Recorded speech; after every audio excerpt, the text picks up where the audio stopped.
Have you ever wondered what goes into building those magnificent, ancient ancestral halls you see in China? It's not just about bricks and tiles. The soul of these structures lies in wood, and the process of selecting and cutting that timber is a tradition steeped in ceremony and deep respect for nature. Today, we're diving into the fascinating world of the timber cutting ceremony for Chinese ancestral houses. This isn't your average trip to the lumber yard. For centuries, building an ancestral hall was one of the most significant events for a clan. It was a place to honor ancestors, hold important ceremonies, and unite the community. So, naturally, every step of its construction had to be perfect, starting with the most crucial element, the main beam, or the ridgepole. The journey begins deep in the mountains.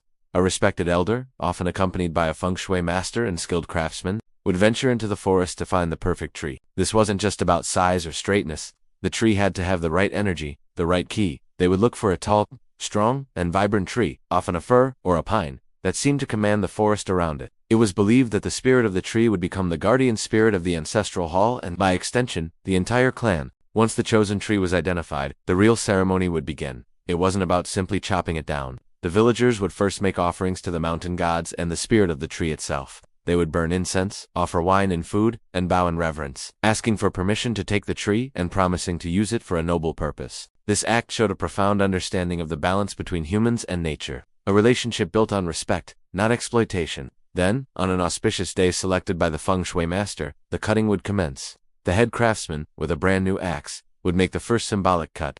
Firecrackers would be set off to ward off evil spirits and to celebrate the moment. The air would be filled with excitement and a sense of sacred duty.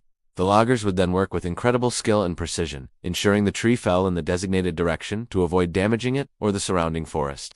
Getting the massive log out of the mountains was another incredible feat of human effort. Without modern machinery, dozens, sometimes hundreds, of villagers would work together. They would use ropes, rollers, and sheer manpower to transport the giant beam, often weighing several tons, down treacherous mountain paths. This collective effort wasn't just about logistics. It was a powerful act of community building. Every person who helped carry that beam felt a direct connection to the future ancestral hall. It was their project, their legacy. When the log finally arrived at the village, it was greeted with more celebration, like a returning hero. It would be carefully stored and prepared by the master carpenters. They would shape it, carve it with auspicious symbols like dragons, phoenixes, or blessings for prosperity and longevity.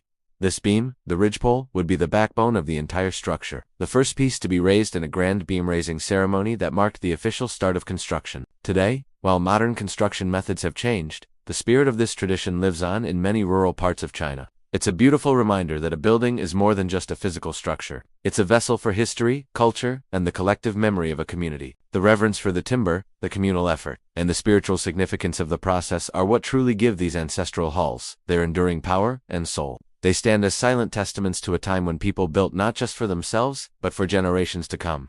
Thanks for joining me on this journey into the heart of Chinese tradition. If you enjoyed this, don't forget to like, subscribe, and hit that bell icon to explore more hidden stories with us. See you next time.